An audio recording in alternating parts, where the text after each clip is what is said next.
शादी के बाद पहली बार वो अपने पति के साथ हनीमून पर घूमने गई थी, जिसको लेकर वो बहुत ज़्यादा उत्साहित थी। उसने वहाँ पर अपने हर दिन को खूबसूरत बनाने के लिए पूरी तैयारी कर ली थी। वहाँ पहुँचने की पहली रात को जब उसके पति बाहर से कमरे में आए तो वो उनके लिए ऐसे कपड़ों को पहनकर तैयार हुई थी जिससे वो खुद पर कोई पाबंदी ना रख पाए। उसे उम्मीद थी कि वो जैसा पति अपने लिए चाहती थी उसके पति बिल्कुल वैसे ही हों। वह अपने रिश्ते की शुरुआत बहुत ही अच्छे से करे और उसकी बहुत ज़्यादा फिक्र करे, लेकिन उन्होंने उसके साथ जो किया वह उसकी बर्दाश्त से बाहर होता चला जा रहा था। वो बेहाल हो गई क्योंकि उन्होंने तो उसका नाम कविता है। वो दिखने में बहुत ही खूबसूरत है। उसका रंग दूध के जैसा गोरा है और उसके घने लंबे काले बाल हैं। उसकी आंखें बड़ी बड़ी हैं। जो भी उसे एक बार देखता वह देखता ही रह जाता और बिना उसकी तारीफ किए रह ही नहीं पाता था। वो जब 22 साल की हो गई तो उसकी मम्मी पापा उसके लिए कई सारे रिश्ते ढूंढने लगे। वो शुरू से ही बहुत चंचल स्वभाव की रही थी और उसके काफ़ी सारे ख्वाब थे। वो कभी भी एक ही तरह की घिसी पिटी लाइफ नहीं जीना चाहती थी। उसने हमेशा यही सपना देखा था कि उसका जो पति हो वह दिखने में बहुत ही हैंडसम हो और उसे बहुत प्यार करने वाला, उसकी बहुत फिक्र करने वाला हो। इसके साथ ही वह उसका दीवाना हो जाए, हमेशा उसके ही आगे पीछे घूमता रहे। वो जब भी उसके लिए सज धज के तैयार हो तो वह उसकी खूबसूरती में पूरी तरह से डूब जाए। वह उसके लिए वह सब कुछ करे जो एक फिल्म का हीरो अपनी हीरोइन के लिए करता है। यही सब सोच सोच कर वो बहुत खुश होती थी कि जब उसकी शादी हो जाएगी तो उसको उसका सपनों का राजकुमार मिल जाएगा। इधर उसकी शादी की बात एक जगह पर पक्की हो गई। जब वह लड़का उससे मिलने आया तो वह उसे बहुत ही सीधा साधा सा लगा। उसकी सादगी उसे हद से ज़्यादा भा गई थी। ज़्यादातर मामलों में उसने ही उससे सारे सवाल किए थे, वह तो बस चुपचाप बैठा रहा। उस लड़के को देखकर ऐसा लग रहा था जैसे यह तो बिल्कुल उन पतियों में से है जो अपनी पत्नियों के इशारों पर चलते हैं। इन सब चीज़ों से वो अंदर ही अंदर खुश ही हो रही थी, क्योंकि एक तो यह लड़का बहुत ही कम बोलता था, तो इससे शादी करने से पूरी जिंदगी उसे ही ज़्यादा बोलने को मिलता। दूसरा, वो उसे देखकर यह समझ पा रही थी कि वो उसे बहुत ज़्यादा खूबसूरत लगी है और यह इतना सीधा है कि शायद ही है जो इसने कभी कोई महिला मित्र बनाई हो। कविता भी अपने जीवन में किसी ऐसे ही लड़के को चाहती थी जिसके लिए पहली औरत सिर्फ वो ही हो और उसके आने के बाद वह कभी किसी औरत को नज़र उठाकर भी ना देखे। इसीलिए उसने पापा को तुरंत ही हाँ कर दी और इसके बाद उनकी शादी तय हो गई। उसके घर वालों को भी यह रिश्ता बहुत ही ज़्यादा पसंद आया था, क्योंकि यहाँ पर उसके ससुराल में उसके ससुर और उसके पति के अलावा कोई भी नहीं था। उसकी सास का देहांत तो काफ़ी पहले ही हो चुका था। उसके पति की परवरिश अकेले उसके ससुर ने ही की थी। शादी के बाद विदा होकर जब वो अपने ससुराल पहुंची तो वहां पर उसका स्वागत की सारी तैयारियां उसके ससुर जी ने की थी। वह बहुत ही हंसमुख स्वभाव के और खुले विचारों के लग रहे थे। वह बार बार इशारों इशारों में दबी जुबान से अपने बेटे को कुछ समझाने की कोशिश कर रहे थे, जिसे वह घूंघट की आड़ से अंदर से देखकर समझ रही थी कि वह अपने बेटे को क्या समझा रहे हैं। लेकिन उसके पति वह तो उनकी बात सुनते ही ऐसे सहम रहे थे जैसे वह उन्हें ना जाने क्या समझा रहे हों। उसके पति तो बहुत ही डरे डरे से महसूस हो रहे थे, जिसे देखकर उसे बार बार हंसी आ रही थी। इसके बाद जब रात को वो अपने कमरे में जाने वाली थी तो उसके ससुर जी ने उसके सर पर हाथ फेरते हुए कहा, कविता बेटा, आज से इस घर की सारी जिम्मेदारी तुम्हारी और मेरे बेटे की भी। मैं तुमसे यह कहना चाहता हूँ कि मेरा बेटा बहुत ही सीधे स्वभाव का है, वह बहुत शर्मीला भी है। इसीलिए अब सारी चीज़ों में तुम्हें ही आगे से बढ़कर जिम्मेदारी लेनी होगी और उसकी जिम्मेदारी भी उठानी होगी। वह शायद ही है जो अपने मन की बात कभी तुमसे कहे। इसीलिए तुम्हें खुद ही पहल करके उससे उसके मन की बात को जानना होगा। वह बचपन से ऐसा ही है, हर वक्त बस चुपचाप और शांत रहता है। मुझे ही हमेशा उसके साथ जबरदस्ती करके उसके मन की बात को उगलवाना पड़ता है। वो सीधे तरीके से कोई बात बताता ही नहीं है। इसीलिए तुम भी अब इस बात को गांठ बांध लो कि तुम्हें भी यही जिम्मेदारी उठानी है। उसने अपने ससुर जी की बात पर हामी भर दी और उसके बाद वो अपने कमरे में चली गई। उसका कमरा बहुत ही खूबसूरती से सजाया गया था। यह देखकर वो बहुत खुश हो गई थी। थोड़ी देर के बाद जब वो सुहाग सेज पर बैठकर अपने पति का इंतजार कर रही थी तो उसके पति विवेक कमरे में आए। वह सच में बड़े ही घबराए हुए लग रहे थे। उन्हें पसीना आ रहा था। यह देखकर कविता को बार बार हंसी आ रही थी कि इतना ज़्यादा डरपोक इंसान तो उसने आज तक नहीं देखा। कमरे में आने के कुछ देर तक तो वो चुपचाप खड़े रहे।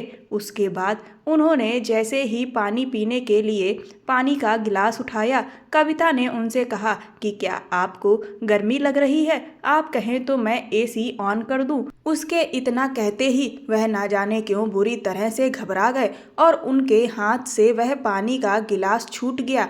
इस पर वो और भी ज़्यादा हंसने लगी। उसके इस तरह हंसने से वह बेचारे असहज महसूस करने लगे। उसने जब उनकी ऐसी हालत देखी तो उनसे माफ़ी मांगी और उनसे कहा कि क्या हुआ, तो वह कहने लगे कि वो मुझे थोड़ी सी घबराहट हो रही है। शादी के कामकाज की वजह से बहुत थकान हो गई है, बस इसीलिए मैं सोना चाहता हूँ।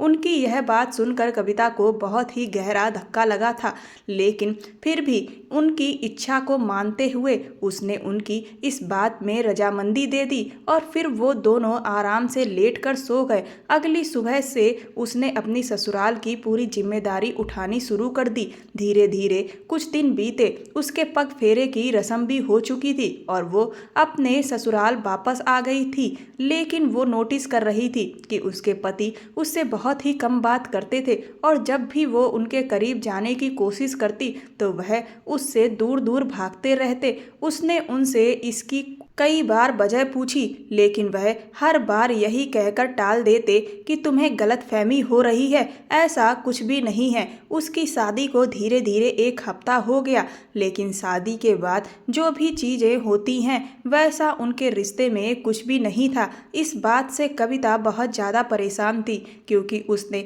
अपनी शादी को लेकर बहुत ही रंगीन सपने सजाए हुए थे, जिस वजह से एक दिन परेशान होकर उसने अपने मन की बात अपनी सहेली से बांटी तो वह उससे कहने लगी कि हो सकता है जीजा जी इन सब चीज़ों से बहुत ज़्यादा घबराते हों। जैसा कि तुमने बताया है कि तुम्हारे ससुर ने भी कहा था कि उनके मन की बात को उनसे ज़बरदस्ती उगलवाना पड़ता है, तो इसीलिए इन सब चीज़ों में भी अब तुम्हें ही पहल करनी होगी। कविता ने सोचा कि शायद वह ठीक कह रही है, इसीलिए वो आगे की योजना बनाने लगी कि अब वो क्या करे। उसी वक्त उसके ससुर जी ने उसे अपने कमरे में बुलाया। जब वो वहाँ गई तो वहाँ पर विवेक पहले से ही मौजूद थे। उसके ससुर जी ने उसे कहा कि मैं तुम लोगों को हनीमून के लिए शिमला भेज रहा हूँ। यह ट्रेन की टिकट्स हैं और वहाँ पर होटल में रहने खाने का इंतजाम भी कर दिया है। यह सुनकर तो वो बहुत ज़्यादा ही खुश हो गई थी। उस वक्त उसने अपने पति को भी खुश ही देखा। यह देखकर उसे थोड़ा सुकून मिला कि चलो कम से कम विवेक भी इस बात से खुश तो हैं। इसके बाद अगले दिन ही वो अपने पति को लेकर शॉपिंग पर निकल गई और वहाँ पर जाकर उसने एक से एक खूबसूरत ड्रेस खरीदी जिन्हें वो शिमला में पहन सके और अपने रिश्ते को आगे बढ़ाने के लिए भी उसने इस तरह की ड्रेस खरीदी जिससे उसके पति उसकी तरफ खींचे चले आए। इधर वो लोग 2 दिन के बाद शिमला पहुंच चुके थे। जब वो शिमला के होटल में पहुंची तो वहां पर उसने अपने कॉलेज के दोस्त को देखा। तब उसे पता चला कि वह होटल तो उसके दोस्त का ही था। उसने बहुत ही गर्मजोशी से उसका और उसके पति का स्वागत किया। उसने अपने पति को उससे इंट्रोड्यूस करवाया कि इसका नाम मोहित है और यह मेरे साथ कॉलेज में पढ़ता था। था। मोहित ने कहा कि तुम दोनों यहाँ आराम से रहो और किसी भी चीज़ की ज़रूरत हो तो बेझिझक मुझे फ़ोन कर देना। उसने अपना पर्सनल नंबर भी उन दोनों को दे दिया। इसके बाद रूम में पहुंचकर वो फ्रेश हो गए। फिर उसने अपने पति से थोड़ी बहुत बातचीत करना शुरू की। उस दिन उन्होंने खुलकर एक दूसरे के बारे में जाना। काफ़ी टाइम के बाद वो दोनों अब एक दूसरे के साथ में बहुत खुश थे। उसने अपने पति को बताया कि मैं हमेशा से एक ब्यूटिशियन बनना चाहती थी और ब्यूटी पार्लर का कोर्स करना चाहती हूँ। इस बात पर विवेक ने तुरंत ही कहा कि तो फिर देर किस बात की है, यहाँ से लौटने के बाद तुम ब्यूटिशियन का कोर्स करना शुरू कर देना। विवेक के मुंह से यह सुनकर तो उसकी खुशी का ठिकाना ही ना रहा। अब तो वो सच में अपने आप को बहुत भाग्यशाली समझने लगी थी कि उसे बिल्कुल वैसा ही पति मिला है जैसा वो चाहती थी। उसने विवेक से कहा कि क्या मैं आपसे एक बात पूछूं, क्या मैं आपको पसंद नहीं हूं? इस पर विवेक ने कहा कि तुम ऐसा क्यों कह रही हो? पसंद आई हो तभी तो तुमसे शादी की है। बल्कि मैं तो यह कहूँगा कि तुमसे खूबसूरत लड़की तो मैंने अपनी ज़िंदगी में आज तक नहीं देखी। उनकी इस तारीफ से तो उसका चेहरा शर्म से गुलाबी हो गया था। अभी वो लोग बैठे हुए ही थे कि तभी उनके कमरे की बेल बजी और उसका दोस्त उन लोगों के लिए एक स्पेशल ट्रीट लेकर आया, जिसे देखकर वो और उसके पति बहुत खुश हो गए। उसके बाद उसने अपने दोस्त से कहा कि वह भी हमारे साथ ही बैठकर वहाँ नाश्ता करे। विवेक भी इस सब से बहुत खुश थे। इसके बाद विवेक शाम को किसी काम से बाहर चले गए। उसे भी इसी मौके की तलाश थी। उसने सोचा कि जब वह लौट कर आएंगे तो मैं उन्हें एक ऐसा सरप्राइज दूंगी जिससे आज वह उससे दूर नहीं रह पाएंगे। रात को जैसे ही विवेक कमरे में आए और उन्होंने उसे जब उस खूबसूरत ड्रेस में देखा तो उनके तो होश ही उड़ चुके थे। इधर वह शर्म से घबराए हुए सिमटे जा रहे थे और दूसरी तरफ वो उनकी तरफ आगे बढ़ रही थी। आज उसे पूरी उम्मीद थी कि उनका रिश्ता पूरा हो जाएगा और सच में आज विवेक उसका हर चीज में साथ दे रहे थे। उसकी खुशी का ठिकाना नहीं था। लेकिन तभी ना जाने ऐसा क्या हुआ कि एकदम से विवेक भागकर बाथरूम में चले गए। उसे लगा कि शायद उनकी तबीयत खराब हो गई है। उसने तुरंत ही बाथरूम का दरवाज़ा खटखटाकर उनसे पूछा तो कुछ देर तो उनका जवाब ही नहीं आया। लेकिन इधर जब वो हद से ज़्यादा परेशान होने लगी तब उन्होंने कहा कि उनकी तबीयत ठीक नहीं है। शायद उन्होंने आज कुछ गड़बड़ खा लिया है जिसकी वजह से उनका पेट खराब हो गया है। यह सुनकर तो उसे बहुत ही दुख हुआ। उसकी बनी बनाई सारी योजना पर पानी फिर गया था। जैसे तैसे आज उसने अपने पति को उनके शर्म के जाल से छुड़ाया हुआ था, लेकिन उसकी सारी तैयारी धरी की धरी रह गई।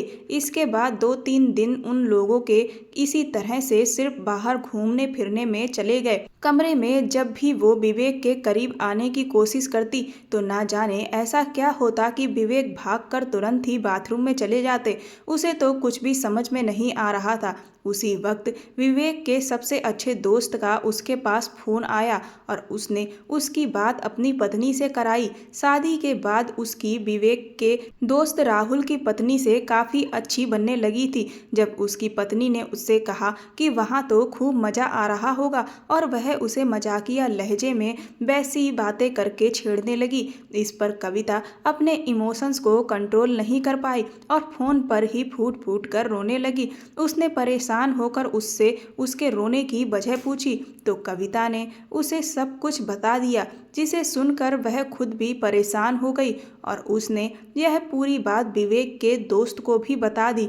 विवेक के दोस्त राहुल ने उससे कहा कि भाभी आप बिल्कुल भी परेशान मत होइए, एक बार विवेक को यहाँ आने दीजिए, मैं खुद इस बारे में उससे बात करूँगा। इस बात से उसे थोड़ी सी तसल्ली हुई। लेकिन फिर भी वो जो भी कुछ सोचकर यहाँ पर आई थी वैसा कुछ नहीं हो पा रहा था। इस वजह से उसके और विवेक के बीच में काफ़ी बड़ा झगड़ा हो गया और जब वो यहाँ से लौटे तो उनके बीच बहुत तनाव पनप चुका था। उसके ससुर जी ने जब उन दोनों को घर वापसी के दौरान लड़ते हुए देखा तो वह भी बहुत परेशान हो गए।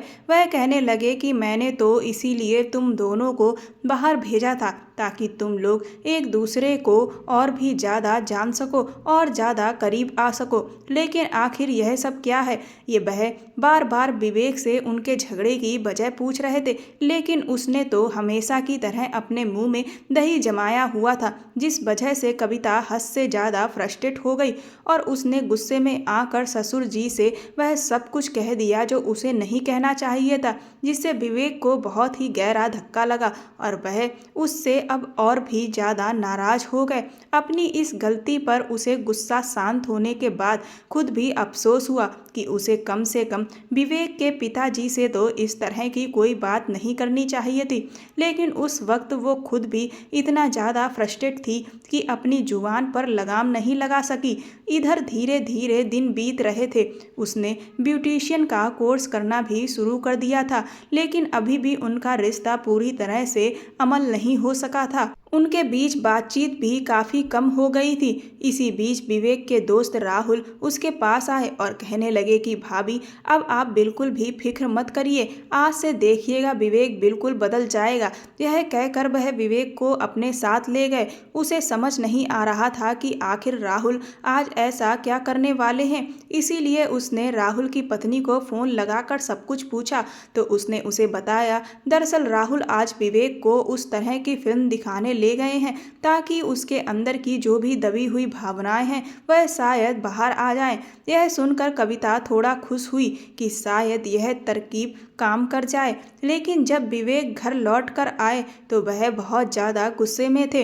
उनके बातचीत के अंदाज से उसे यह समझ आ गया कि उनका और राहुल भैया का भी झगड़ा हो चुका था, लेकिन आखिर ऐसी क्या बात हो गई? वो तो इधर विवेक से बात कर नहीं रही थी, इसीलिए उसे कुछ भी समझ में नहीं आ रहा था, जिस वजह से उसने छत पर जाकर राहुल की पत्नी को फ़ोन किया तो उसने उसे बताया कि जैसे ही विवेक भैया ने देखा कि राहुल उन्हें यहाँ पर किस काम के लिए लेकर आए हैं तो कुछ देर तो वह बैठे रहे, लेकिन उसके बाद वो उठकर जाने लगे। वह कहने लगे कि मुझे कुछ दिक्कत हो रही है, लेकिन राहुल उन्हें वहां पर बिठाकर वह फिल्म देखने के लिए मजबूर कर रहे थे, जिस वजह से विवेक भैया भड़क गए और उन्होंने बहुत ही उल्टी सीधी राहुल को सुनानी शुरू कर दी, जिसके कारण उन दोनों के बीच में झगड़ा हो गया और गुस्से से राहुल ने शिमला में जो कुछ भी कविता और विवेक के बीच में हुआ वह सब कुछ गुस्से में कह डाला और कहा कि विवेक को कविता के साथ ऐसा नहीं करना चाहिए। यह सुनकर विवेक और भी ज़्यादा नाराज हो गए।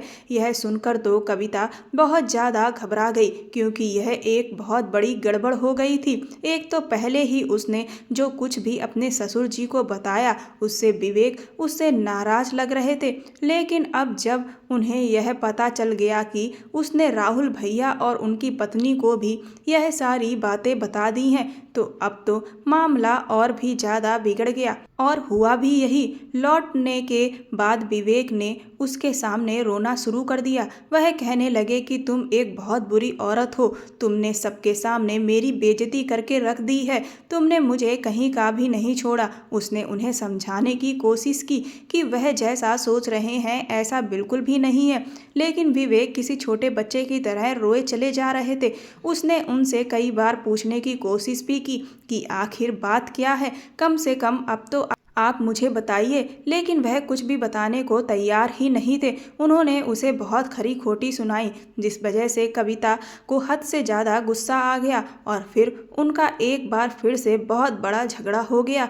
इधर कुछ दिनों के बाद उसका दोस्त मोहित जो उसे शिमला में मिला था वह उससे घर पर मिलने के लिए आया।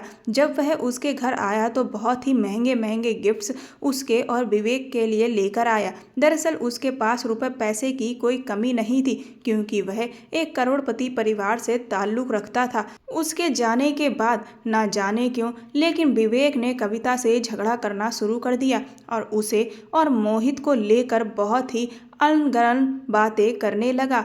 उसने उन्हें समझाने की कोशिश की कि आप जैसा सोच रहे हैं वैसा तो कभी कुछ हो ही नहीं सकता, लेकिन विवेक मानने को तैयार ही नहीं थे। वह उससे कहने लगे कि मोहित उसके चक्कर में बार बार घर आ रहा है। यहाँ तक कि उन्होंने उस पर इल्ज़ाम लगाया कि वो खुद भी उससे मिलने के लिए बालकनी में जाकर खड़ी हो जाती है, जबकि उसने तो आज तक कभी भी बालकनी से मोहित को नहीं देखा था। उसने कहा कि आपका तो दिमाग खराब हो गया है, आप मेरी बात भी नहीं सुन रहे, बस आपके मन में जो भी आ रहा है वह बोले चले जा रहे हैं। आप मुझ पर आखिर शक भी कैसे कर सकते हैं? आपने मेरे चरित्र पर सवाल उठाकर बिल्कुल भी ठीक नहीं किया है। फिर कविता ने कहा कि अगर आपके और मेरे बीच में झगड़ा हो रहा है तो इसकी वजह मोहित नहीं बल्कि आप खुद हैं, क्योंकि आप में वह बात ही नहीं है जो हमारे रिश्ते को आगे बढ़ा सके।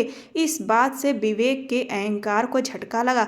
वह कहने लगे कि अगर मैं तुम्हारे काबिल नहीं हूँ तो तुम मुझे छोड़कर जा सकती हो। उनकी यह बात सुनकर उसे बहुत ठेस पहुंची और उसने तुरंत ही अपना बैग पैक किया और अपने मायके के लिए निकल गई। इधर जब वो घर पहुंची तो उसके घर वाले उसे ऐसे अचानक देखकर बहुत परेशान होने लगे, लेकिन उसने बहाना कर दिया कि मैं बस कुछ दिनों के लिए ही यहाँ पर रहने आई हूँ। उसके दिमाग में अभी भी विवेक की वही बातें घूम रही थीं। उसे विवेक पर इतना गुस्सा आ रहा था कि वह कैसे उस पर शक कर सकता है।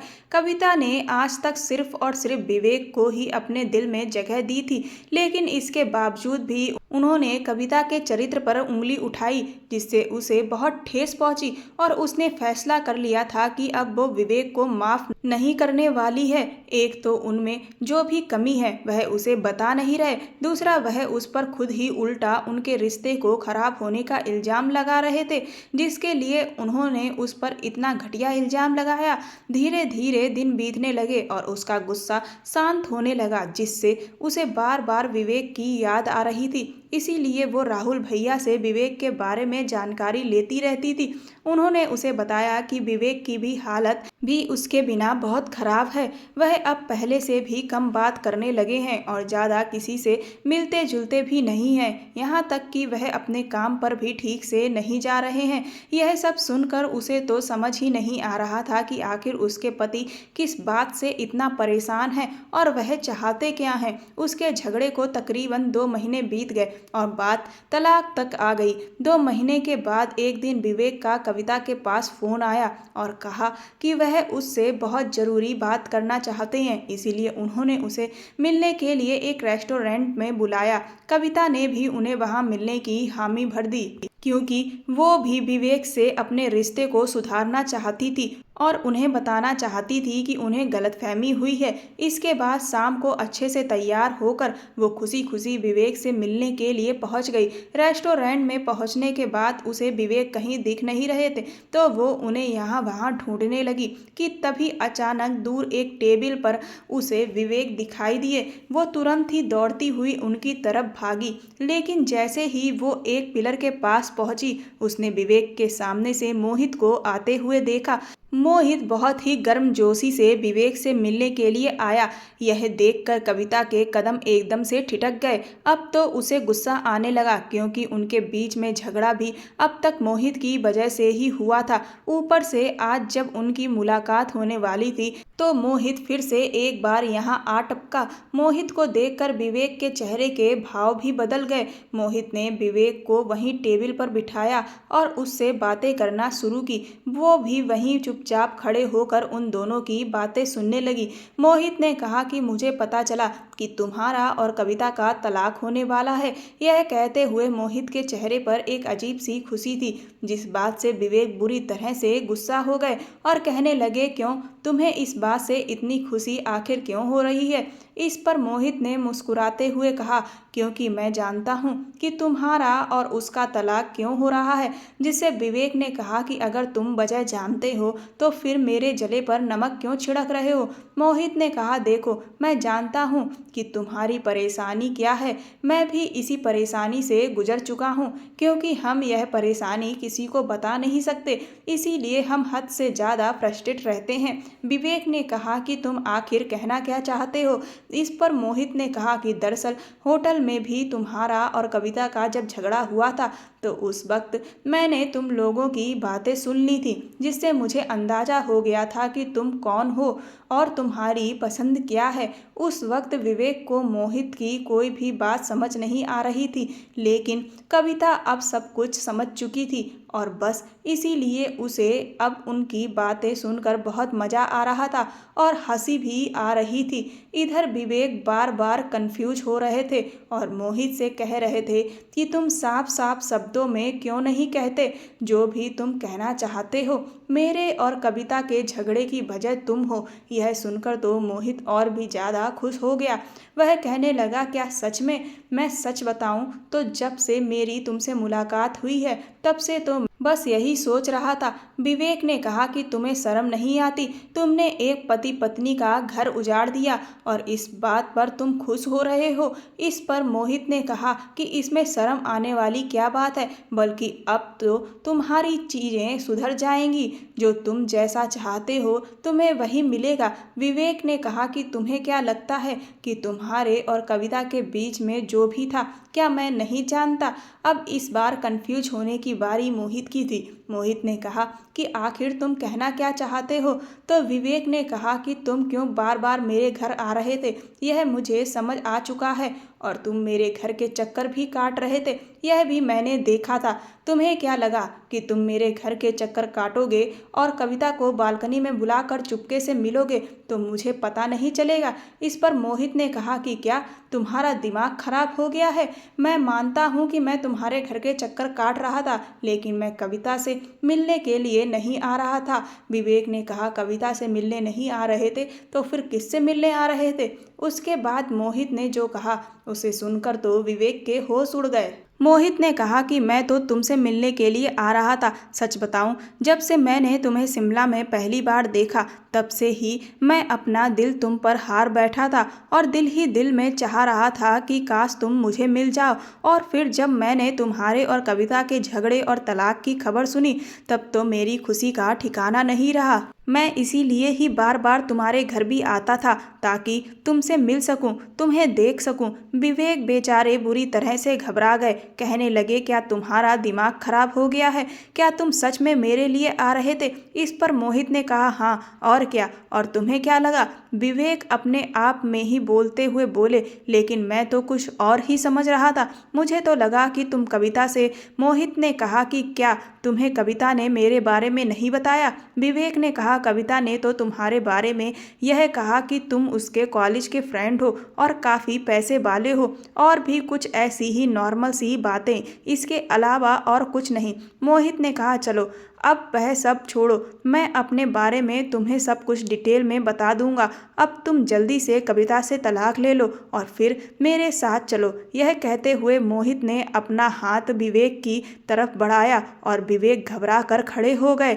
वह कहने लगे कि तुम्हें कुछ गलतफहमी हो रही है। मोहित ने कहा, मैं तुम्हें बिल्कुल सही समझ रहा हूँ। तुम वह नहीं हो जो तुम सोच रहे हो, इसीलिए तो तुम कविता के साथ अपने रिश्ते को आगे नहीं बढ़ा पा रहे हो। मुझे पता है कि यही वजह है। विवेक ने कहा, नहीं, तुम नहीं जानते, यह वजह नहीं है। वह बेचारी बुरी तरह से घबरा रहे थे और उनकी घबराहट देखकर कविता को बहुत हंसी आ रही थी। फिर उसने सोचा कि बेकार ही विवेक को वो इतना परेशान कर रही है, इसीलिए वो भी तुरंत ही वहाँ पहुँच गई। उसे देखते ही विवेक उससे रिक्वेस्ट करने लगे कि प्लीज़ कविता, मोहित को समझाओ, यह ना जाने क्या क्या बोल रहा है। उसने अपनी हंसी को कंट्रोल किया। फिर उसने विवेक को बताया कि दरअसल मोहित को लड़कियों में नहीं लड़कों में इंटरेस्ट है, इसीलिए जब तुमने मुझ पर मोहित को लेकर शक किया तो मैंने तुमसे कहा था कि ऐसा तो कभी हो ही नहीं सकता, क्योंकि मोहित वैसा नहीं है जैसा तुम सोच रहे थे।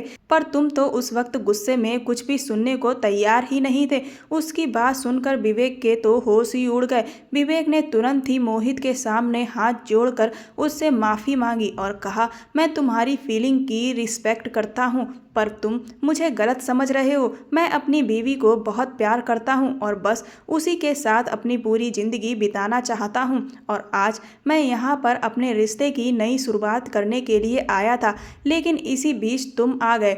विवेक बेचारे बुरी तरह से मोहित के आगे गिड़गिड़ाने लगे।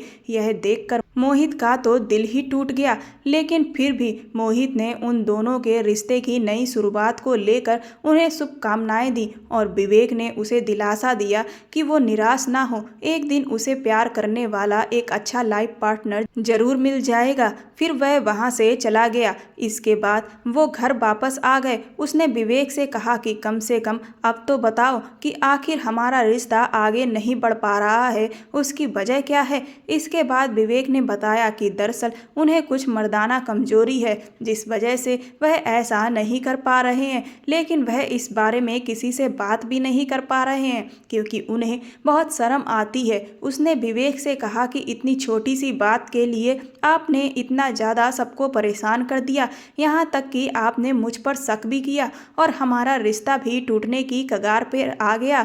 अगर आप यह बात मुझे या पापा जी को पहले ही बता देते तो अब तक तो आपका इलाज करवा कर आपको ठीक करवा लिया जाता। इसके बाद विवेक ने उससे माफ़ी मांगी, कहा कि मेरी ही गलती है, मैं ना जाने क्यों अपनी बात ठीक से कह ही नहीं पाता हूँ।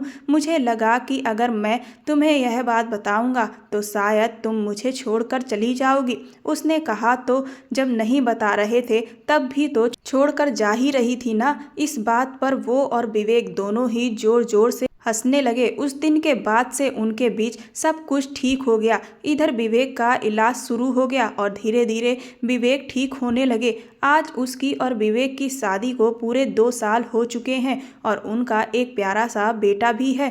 उसने घर में ही ब्यूटी पार्लर भी खोल लिया है। उसके बेटे का ख्याल उसके ससुर जी रखते हैं और वो आराम से घर से ही अपना पार्लर चलाती है।